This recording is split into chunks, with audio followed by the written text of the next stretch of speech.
Thank you, everybody, for joining us for another episode. And today we are talking about how to help children through the divorce process. My name is Tracy Ann Moore Grant. I am the founder of the Amicable Divorce Network, and I'm so proud today to be joined by, I always say this wrong, Laura Lindroth. And Laura is the Director of Programming and Community Engagement for Rainbows for All Children. And this organization really focuses on helping children deal with loss and grief and difficult times that come up for them in their lives. And one of those big issues, of course, that can come up for children is divorce. And so when I met with Laura, I was going to say that constantly. When I met with Laura recently, that's what we were talking about is, how do we educate the public to help their own children going through the divorce process, and how can we help our professionals also convey that information to their clients, whether they're an attorney, a mental health professional, a financial professional. So if you're watching this recording, please know that you are free to share it. If you're a professional, you may share it with your clients and share it with your friends and everything like that, so that everybody gets the same message, because the more that we can help children through divorce, the better off that they will be. So Laura has a long history and great credentials for holding this job. One thing that jumped out to me is that she formerly served in the Peace Corps in Jamaica. And I thought that was just really interesting to see. She also has a Bachelor of Science in Communication from Boston University, Master of Public Health and International Health and Development from Tulane. And she's joining us today from Evanston, Illinois, where she's located. I'm in Georgia, and so I know a lot of our attendees are all over the world. So I am going to turn it over to Laura to do her presentation. And Laura, if there's anything else you want us to know about you, please jump in and let us know. Great. Thank you so much, Tracy Ann. So yes, my name is Laura Lindroth. I was Laura Anderson in my maiden days, so never had a problem with that. And unfortunately, when my last name became Lindroth, I somehow became Linda Lindroth all over the place. But no worries, I'm Laura. So I'm going to pull up my slideshow here, and hopefully everybody can see that okay. So my background and training is in global public health, specifically focusing on preventive health at the community level. Knowing the impact that childhood adversity, loss, and trauma can have on both physical and mental health, I focus on researching, developing, and promoting intervention strategies that can help reduce the long-term effects. And just to be clear, I am not a mental health professional, but I do have close to 10 years of training and certifications in grief, loss, and trauma, and over 25 years as a public health educator. I've been with Rainbows for All Children for the last 7 years. We train volunteers in community-based sites all over the world to lead free support groups for youth and young adults ages 3 to 25 who are grieving. Our flagship Rainbows support group program is for those affected by the absence of a family member as the result of a death, a separation or divorce, incarceration, deportation, deployment, significant illness, abandonment, or some other life-altering traumatic event. We also have a court-mandated program in Chicago called Children and Teens Speak that provides support to children ages 5 to 17 who are going through a parental separation or divorce at Cook County Court. Okay. Since 1983, Rainbows has served close to 4 million children by providing them support and helping them to develop and strengthen problem-solving and coping skills, learn stress and anger management, alleviate depression and anxiety, improve communication skills, and reduce emotional pain and suffering. Our support groups are not professional counseling or therapy, but they do provide children and teens a safe and confidential space to share their experiences and realize that they're not alone in feeling the way they do. Using an evidence-based curriculum, facilitators guide youth through activities that help generate discussion. And while the losses that participants have experienced may differ, The way that we provide support is the same. As children discover the unique challenges each of their peers has had to cope with, they learn empathy and compassion.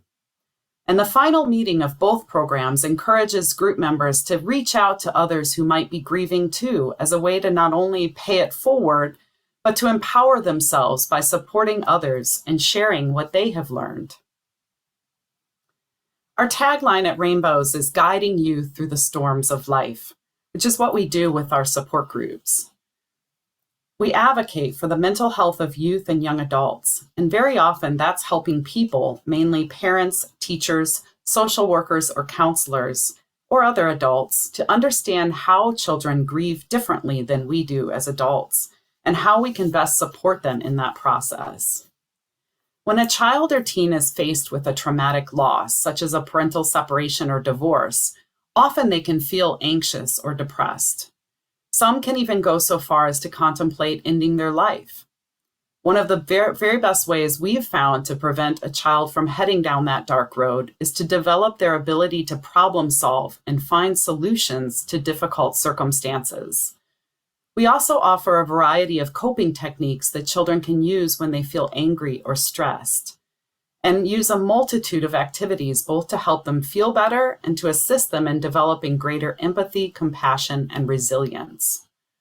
Today, I'm going to share with you some important things that we've learned from youth and young adults who have gone through parental divorce, including why it's important to provide children with support, how they react to their parents separating, changes the parents can make that are within their control, how to talk to children about divorce, and ways to continue to always put the needs of children first.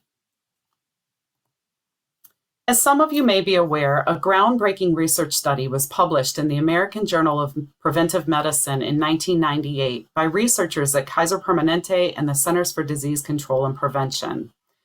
The researchers asked adults about childhood adversities in 7 categories: physical, sexual, and emotional abuse, having a mother who was treated violently, living with someone who was mentally ill, living with someone who abused alcohol or drugs, and incarceration of a member of the household. They found that more than half, 52%, reported experiencing at least one of these ACEs, and 6.2 had experienced 4 or more before the age of 18.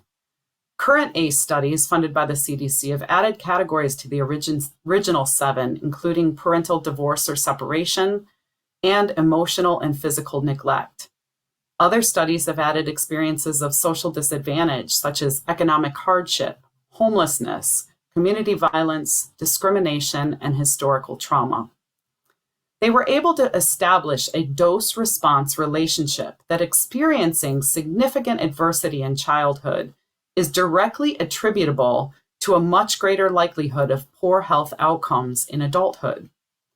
In other words, researchers found that the more ACEs that adults reported from their childhoods, the worse the mental and physical health outcomes were.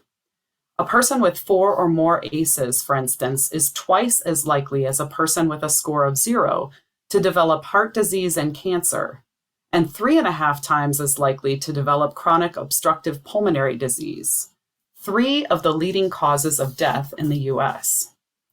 Those with 4 or more ACEs also have a 4-fold increased health risk for alcoholism, substance use disorder, and depression, and are 12 times more likely to attempt suicide. Stressors at the household level have been found to be the most prevalent and are the most attributable to these poor health outcomes. The most common ACEs seen in the US are economic hardship and parental separation and divorce. And the numbers for both of these events have increased significantly as a result of the current pandemic. Based on what we've learned from working with grieving youth since 1983, these are the 4 guiding principles of the Rainbows program. Adults often don't recognize when children are grieving. Grief is often misunderstood. It is a powerful and natural emotion. Yet in the midst of loss, each child's experience is unique. How a child grieves depends on the loss, the amount of love invested in what has been taken away, the relationship that was shared, and how the loss occurred. When loss occurs, children are hit by a myriad of emotions. Their minds and hearts are battered by an onslaught of strange, scary, and unpredictable feelings. They are often frightened by the intensity of their anguish and confusion. Children don't always know how to grieve, and the consequences of this can be devastating. Children and teens often are left with no one guiding them through the turbulent storms of grief. After a life-altering traumatic event, caregivers are frequently immersed in their own pain and cannot provide adequate support for their children. Alone, many of these children and teens turn to destructive and even life-threatening behaviors as a means of coping with overwhelming emotional pain. Children don't distinguish between the pain of loss that results from death and the pain of loss that results from other traumatic events such as separation or divorce, abandonment, etc. Adults do, but children don't. Children experiencing those losses grieve just as deeply as those who have had a family member die. They are not conceptual thinkers and cannot differentiate between the types of loss. They only know that someone or something is missing. And the last one is that children can heal from loss. Grieving children and teens need adult guidance and help. They can't negotiate grief's emotional abyss alone, but they can survive and thrive if they are supported and given tools to grieve. Children absorb what's going on around them. Long before the divorce is made official, they are affected by the arguments, tensions, and general disruption in their lives of their parents feuding. And long after the papers are filed, children and teens mourn the loss of the family life they once knew. Initially, children mostly want to know the particulars of the divorce. Where will everyone be living? What about birthday presents? How will holidays be celebrated? And how often will they see each parent? This emphasis on the practicalities is not because they're insensitive, but rather they are trying to hold on to whatever remains of their sense of security. Beyond those practical issues, though, are three questions, often unasked, that children and teens of all ages commonly have when their parents divorce. Did I cause this? This may very well be the most common concern that children have and often carry with them well into adulthood. The guilt they very often feel is immense, and reassuring them that this is not their fault should be repeated continually, especially in the initial 1 to 3 years following a divorce. Before the divorce, parents likely argued behind closed doors. Once the divorce becomes final, arguments are more often out in the open, and usually about kid-related topics like child support and visitation periods. Why wouldn't kids feel guilty and think the divorce was really all about them? Who will keep me safe? Their sense of security has just been rocked. They no longer have two parents taking care of them together in the same household. Their daily routine has changed or will change. If one parent left, they may worry the remaining parent might leave too. Children fear that everything upon which they depend will crumble. This is a fundamental anxiety of all children, especially teenagers. Even though they seem to pull away from their families, teens still want to have a protective haven to return to when life gets overwhelming or problems arise. Is this going to happen to me too? Children and teens often worry that they may inherit the pain of separation or divorce, and that this will likely happen to them as well. They wonder if every marriage leads to divorce. As parents and caregivers, we can use our life experiences as a teaching tool to assist our children in becoming discerning adults. We can let them know that we all make mistakes. We all stumble and fail at times. Through it all, though, we learn and become better people. Explaining that marriage is a lot more than just love. It's an ongoing commitment between two separate individuals who have joined their family histories, their lives, and their values and beliefs. Tell them that this is why it's so important for them to know themselves and their personal goals before they choose a partner. This is also a good time to remind children that although close to 50% of marriages end in divorce, more than that do not. Many function very well, and they have every chance for that success in their own lives. Ultimately, no matter how prepared you are, no matter how gently you present the news of divorce, most children and teens are going to be hurt deeply. It is incomprehensible that the two people they love most in the world no longer love one another. Adults sometimes like to think that children go through periods of sadness immediately following a divorce and then simply bounce back to the way they were pre-divorce. Often that seems to be true. Most children and teens will go on with their daily routines: school, sports, clubs, lessons, playing games, hanging with friends, etc. But just because a child appears fine on the outside doesn't mean all is well on the inside. Never assume your child is okay because they're not acting up. Children often hide their feelings deep inside. If they have not grieved the change in their families and have not been given the attention they need to fully comprehend why their parents divorced, their grief and emotional issues end up getting buried deep within. For them, life is an ongoing struggle with nagging questions and unresolved issues. Why did my parents divorce? Or even, why did they get married in the first place? They seem like such an unlikely couple. Tensions and transitions. At each important milestone in a child's life, they are reminded of their family situation, every graduation, ceremony, wedding, and funeral, and must contend with that pain. Anger. For many children, anger is the strongest, most long-lasting, and most complex emotion that they struggle with after their parents' divorce. If they feel protective toward their parent, they may suppress their rage, which usually resurfaces later and is often misdirected. Loneliness. With parents dating or getting remarried, youth may feel they have no one who cares for them exclusively. They may wonder how they fit into the family anymore. Flashbacks. As teens mature, their own dating experiences, serious relationships, and especially potential marriage and parenthood can rekindle memories of their parents' divorce. When parents fight or feud, they unwittingly teach their children inappropriate lessons about the proper way to interact with others. These might include some of the things listed here: that every problem leads to an argument, and that things that come out in arguments, calling each other names, raising voices, not respecting each other's opinions, etc., are all typical of disagreements.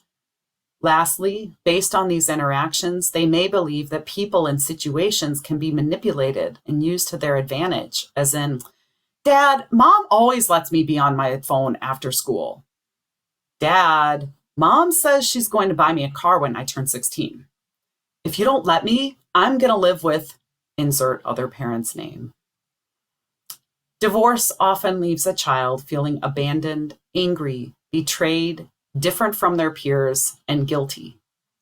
Children of divorce can feel a loss of self-worth and identity, and they mourn the lost daily contact they had with each parent, the established traditions, and the future they had envisioned with their family that will now be altered. Many elements impact a child's experience of divorce and their ultimate adjustment to it. Some factors we can change, easing the burden our children must bear. Unfortunately, other factors we simply cannot. A child's age, gender, and temperament, fixed elements at the time of divorce, can affect their adjustment to the dissolution of the family. Obviously, those are things that cannot be altered. For that reason, it's essential that caregivers, family members, and parents be attuned to each individual child and how best to help them process the divorce. Consider those things that are within your control and therefore can be changed. Data from studies about the impact of divorce on children spans the entire continuum from rosy to dark. At one end of the spectrum, a noted psychologist says children are forever damaged by divorce. At the other extreme, another expert argues that most children escape largely unscathed. Findings can vary from one population to another and be influenced by the investigator's personal perspective or experience. What we at Rainbows know to be true, and what researchers tend to agree with, is that children's success in growing through their parents' divorce is largely influenced by levels of ongoing conflict, the parent's level of distress and ability to function emotionally, the child's lingering sense of guilt, parental abandonment, the family's socioeconomic status, and the amount of support from extended family and their community. I'll talk about each of these in a moment, but let's start with the first one. Unlike other losses, divorce usually results in ongoing conflict. Whether overt or submerged, the continuous back and forth antagonism is the single most damaging consequence of divorce. It is the endless bickering, the family civil war, so to speak, that literally destroys and ultimately dooms the children. In a 10-year follow-up study of divorced families, researchers found that half of women and a third of men remained intensely angry with their former partners. This anger haunts and diminishes the children. It is a constant dominant force in their lives. Some of the more common ways adults involve children in their conflicts are being forced to carry negative messages from one parent to the other, being exposed to negative comments about a parent or other family member, being asked to choose sides, being placed in situations where one parent assumes the role of or is perceived as the victim, or where both parents try to use the children as allies against one another, and being divided equally, where they must spend time with the same exact amount of time with each parent or parent's family, with no regard for what the child has going on or how that might affect them. How well parents are coping emotionally has a direct impact on the child's ability to handle divorce. After, a parent typically feels anxious, angry, depleted, depressed, rejected, guilty, and less socially competent. Intertwine those emotions with the powerful feelings of grief that most divorced parents feel, and you can certainly understand why adults who have been divorced don't always function well initially. They may make fewer demands on their children. They tend to be less affectionate and communicative. Their parenting is often inconsistent and fluctuates between spoiling and strict mode. Complicating the parents' grief recovery is the fact that their children are also grieving. Unfortunately, the parents and kids are rarely at the same emotional level. So while one is sad, the other is angry. When we're grieving, there's little left to offer anyone else. This is why it's so important to get your children the support of other concerned, trustworthy adults who can guide and nurture them through the difficult grieving process, even as you are struggling to accept your new circumstances. 16-year-old Scott used to work at a gas station that I frequented. He was always friendly, but after he found out about my work with Rainbows, our rapport quickly strengthened. One day several years ago, Scott seemed very preoccupied. His dad had moved out that day, he said, for the 4th time in 6 years. Before, he always came back after a few months, but this time I don't know. It just seems different, Scott explained.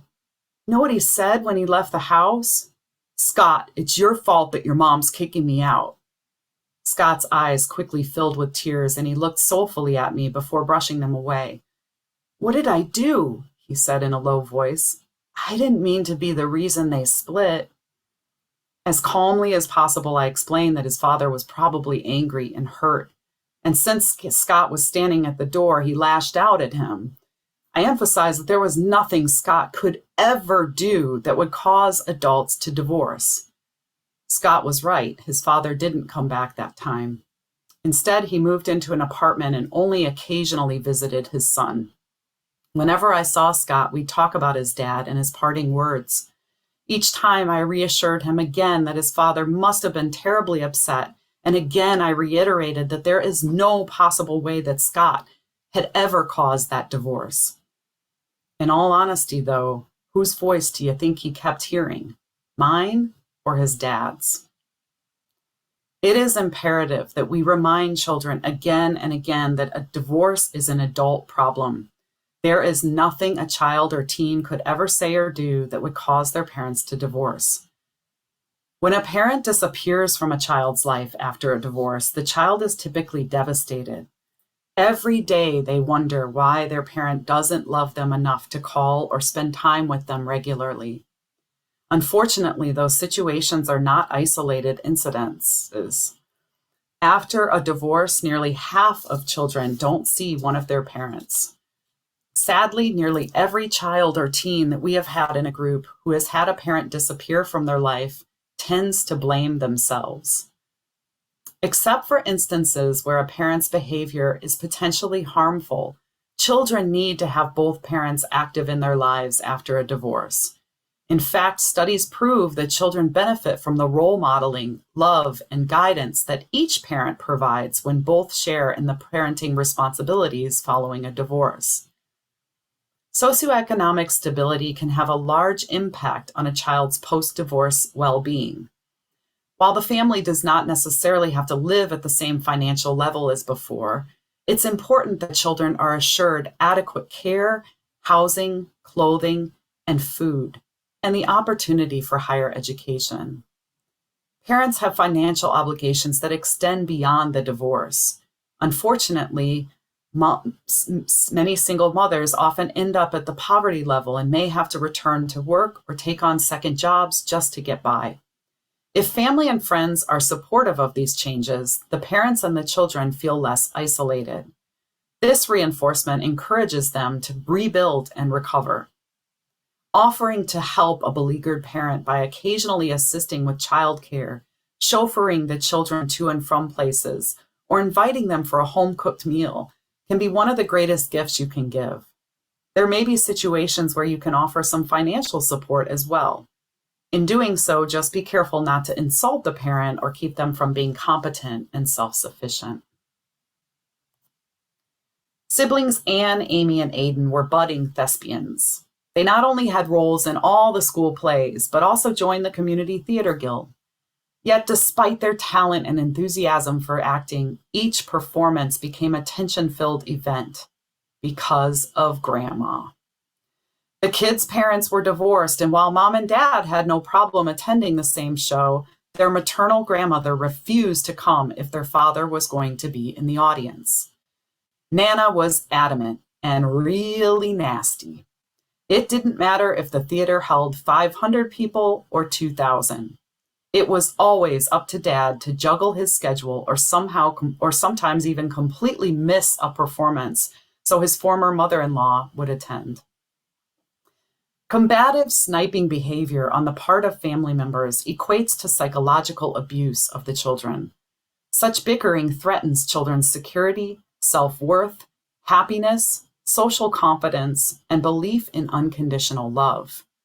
Why? Because the child is the sum of each parent. Their self-esteem is rooted in their family tree.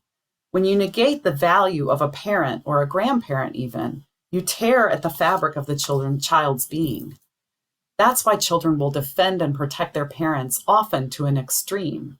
They are protecting themselves as well. Grandparents, aunts, uncles, and family friends are often equally guilty about sending negative messages. They need to redirect their thinking to be in the best interest of the child. Whenever the child is present, their actions, words, behaviors, and responses must be compassionate, kind, and supportive, even when the situation seems unfair or the children are acting out. Usually, a separation or divorce is preceded by months or even years of tension, arguments, or apathy. Still, parents often delay telling their children about a pending divorce.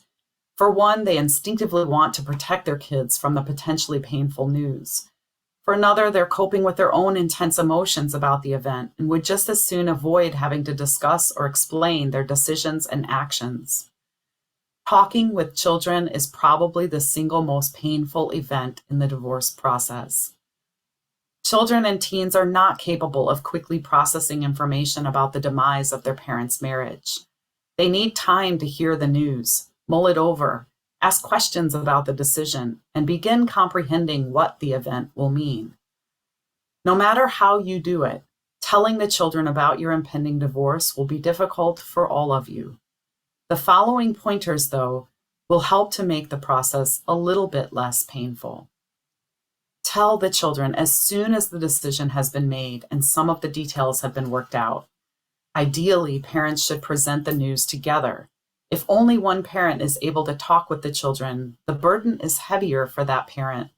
If someone else must convey the news, the conversation becomes even more complex. Choose a familiar setting that's free from distractions.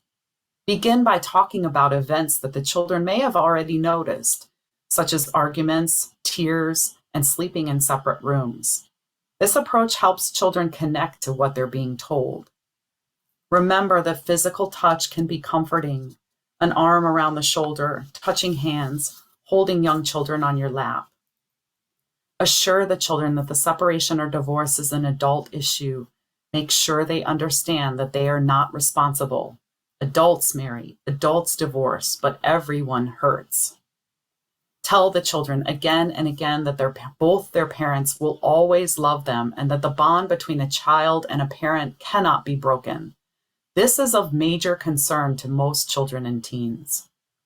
Ask them, what do you need during this difficult time? Encourage them to ask questions.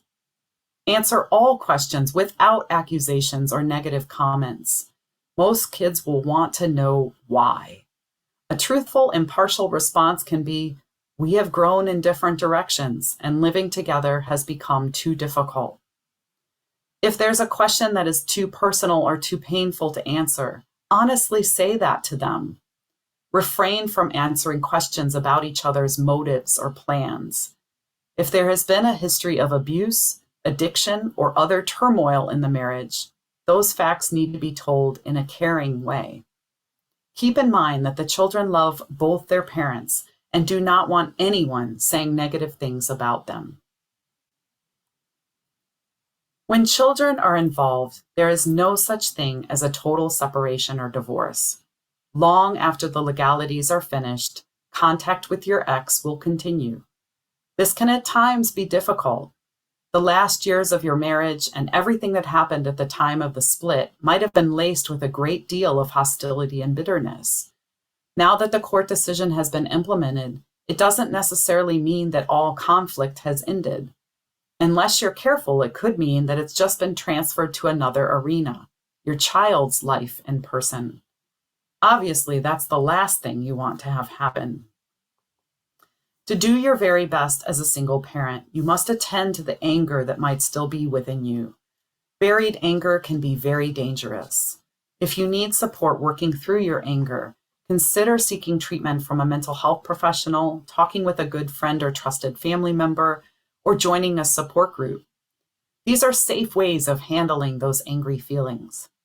Moreover, they will enable you to probe the roots of your anger, your own sense of failure, your ex's smugness, the uncertainties in your new life, and the doubts you have about your own basic self-worth, for instance.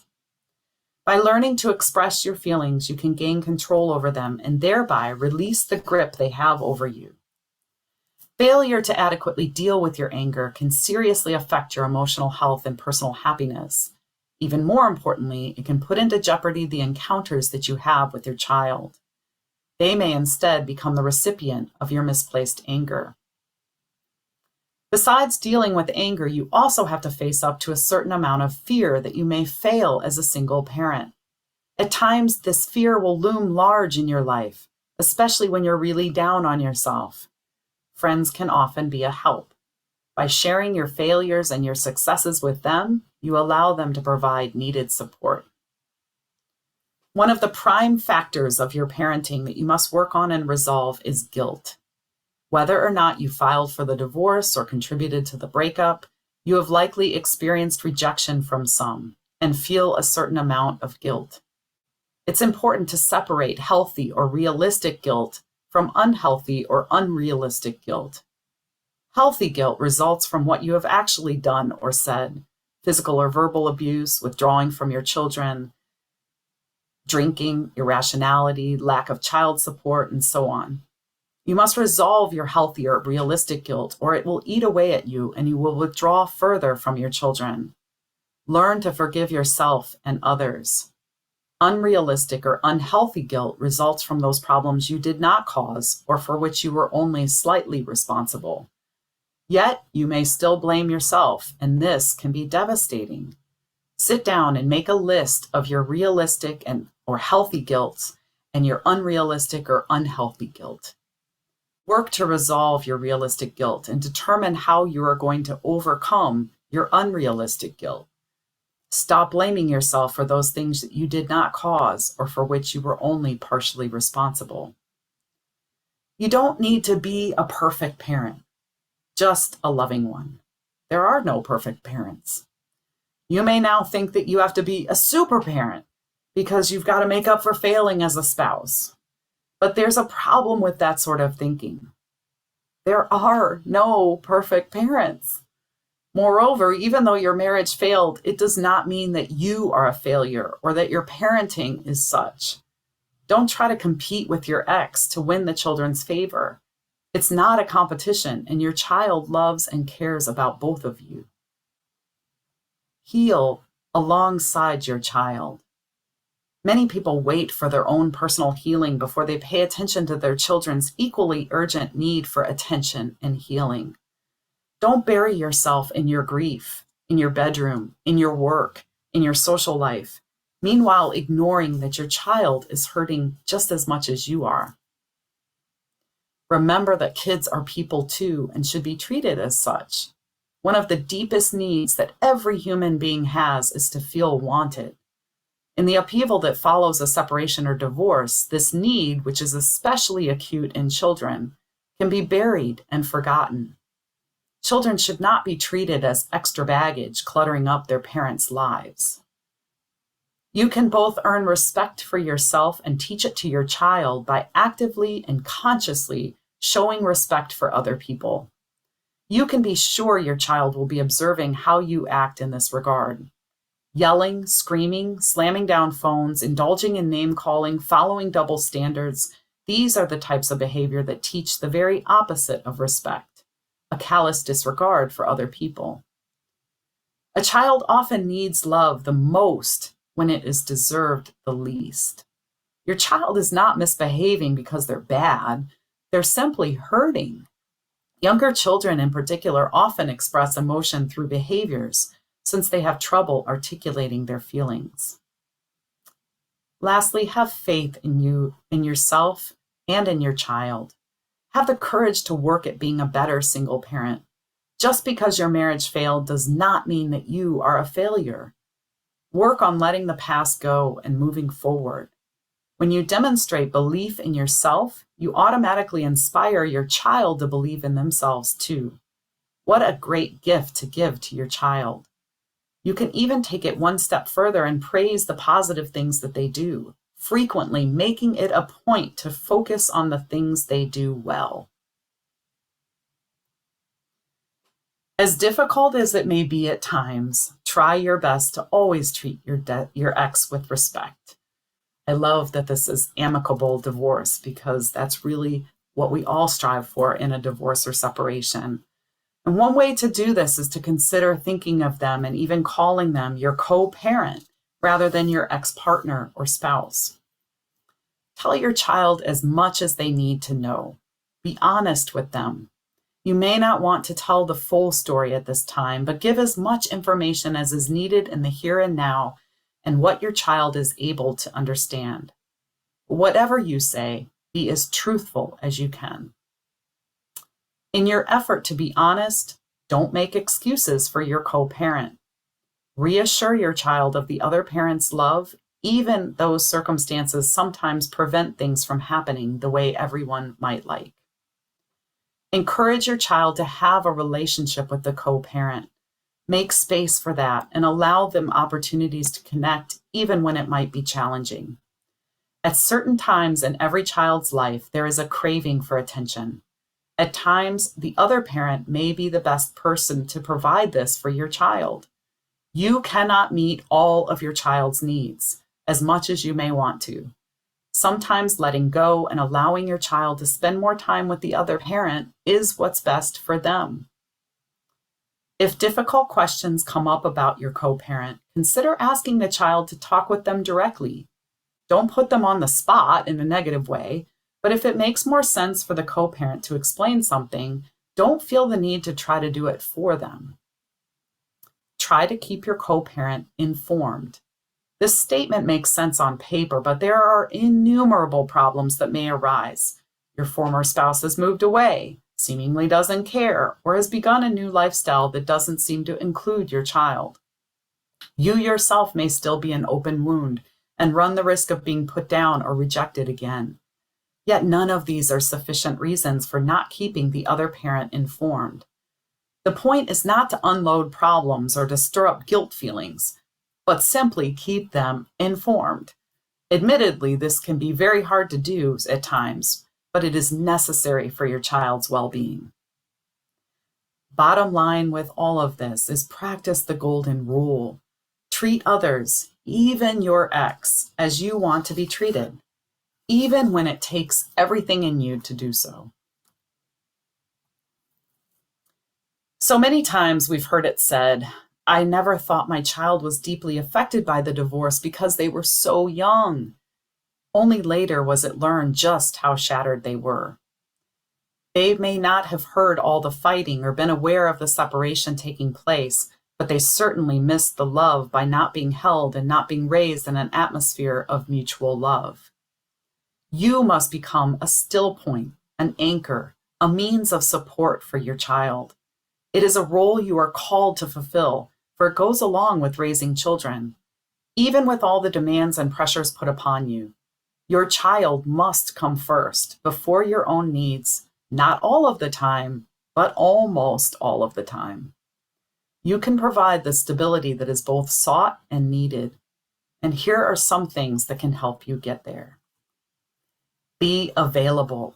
As much as you can, be at home with your child to help with homework, to talk, to check in on them, to do the necessary chauffeuring to school, sports, or activities as much as you possibly can. With all of your responsibilities, don't live just to be busy. Get in the habit of dropping what you're doing in order to spend time with your child. The time passes so quickly, and they need you. Model the importance of family and home life for your child. Be that soft landing spot for them at the end of the day. Provide a sense of security. So often children feel that they have lost both parents through the divorce, and sometimes, sad to say, they are not far from the truth. If you're busy, if you start dating, if there's anything that will cause further insecurity in any way, be sure to reassure your child how special they are, how much they mean to you, and demonstrate it regularly. Let your child know where you stand. Be consistent both with love and setting boundaries. Children need and thrive on consistency, structure, and routine. It helps them to dispel the feeling of chaos that frequently comes with a loss. Have a positive outlook as much as you can. This goes back to that positive self-worth and fear of failure that I mentioned earlier. Decide what is most important to you and your child in your new life. And then consider how you as the parent, the adult, and the still point or anchor in the ever-changing family scene will set a positive tone to your family's life at home. One Rainbows parent shared, when I finally woke up to what was, or should I say what wasn't, happening at home, it was a shock. At first I tried telling everyone else what to do. Then I finally decided to change my attitude. It was my life. I had to control most of it.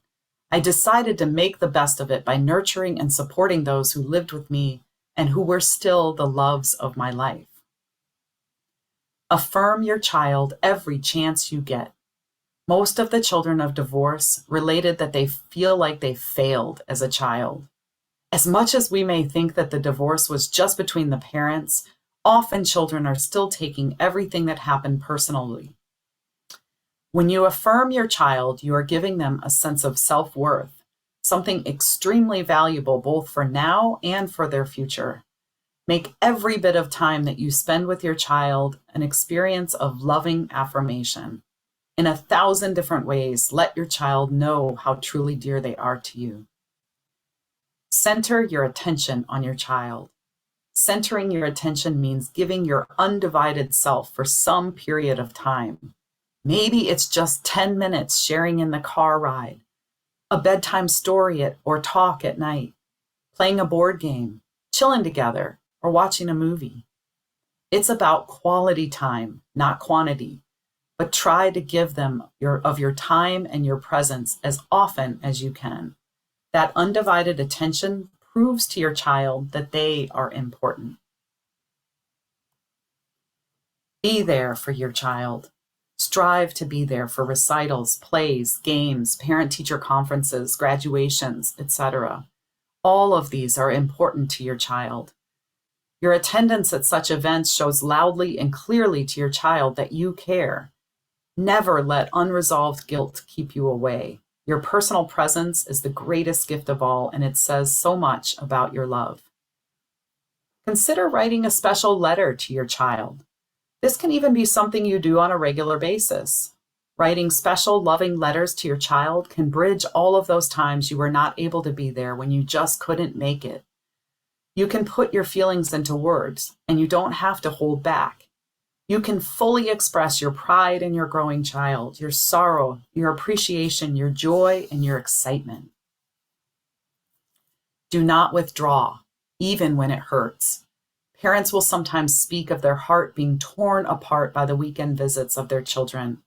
I wanted to die when I had to say goodbye on Sunday nights. I never wanted to divorce my kids, but that's what happened, and the pain is overwhelming.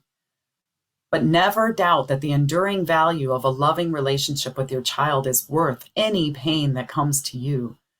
Get close no matter what pain is caused in the leaving. Your child needs and wants both parents in their life. Ask your child, how do you feel inside? What scares you? And help them sort out those feelings, reassuring them. Make every attempt to express and share your deepest feelings with your child and encourage them to do the same. At the very core of your feelings and your child is love, and it should be celebrated. We have repeatedly talked about putting children first throughout this presentation today, yet it is also true that you need to schedule time for yourself. You deserve some time just for you, and don't be afraid to ask for it and to make that time. Practicing self-care is extremely important for your own health and well-being, as well as for that of your child. We often don't take the time to check in on how our children are doing inside. Often when we ask children in Rainbows groups whether anyone recently has said to them, "I love you," with only one or two exceptions, often the children and teens respond negatively. They are missing the most beautiful and important part of life because no one close and significant to them, especially a parent, has said to them, "I love you for who you are and for what you mean to me." We all need to hear and to know and to feel that we are loved. Not only is there often less money after a divorce, there is also likely a lot less time in your schedule. There are many added responsibilities now in your life. And since this new life doesn't provide you with essential time, you will somehow have to create this precious commodity. What can help you plan your time to be flexible and to always what can help you is to plan your time, be flexible, and to always keep your child in first place. Divorce does not have to equate with doom for children. Many children and teens who have survived the breakup of their family are actually stronger for their losses. They have turned their pain into possibilities. These children are often much more mature than their peers who have not had this type of experience. In some instances, they had to care for one or both of their parents and siblings. They have had to take on added responsibilities. They understand financial struggles and independence, and they revere a good family life. Rainbows has worked with millions of children of separation or divorce in the past 40 years. We have provided support to families from every walk of life, with children of all ages, and with just about every imaginable situation or problem. We find that two key elements influence a child's ultimate success: the family's ability to rebuild, and the children having and exercising the opportunity to work through their grief and reconcile the loss into their daily lives. If divorced parents put forth an effort to work through their grief and accept that the divorce has happened, they will eventually let go of their anger and hurt. Then and only then will they be able to put their children first. When the children are allowed to grieve the loss of the family they once knew, there can be hope for the future. With your support and nurturing, children of divorce can absolutely, once again, feel joy. Thank you.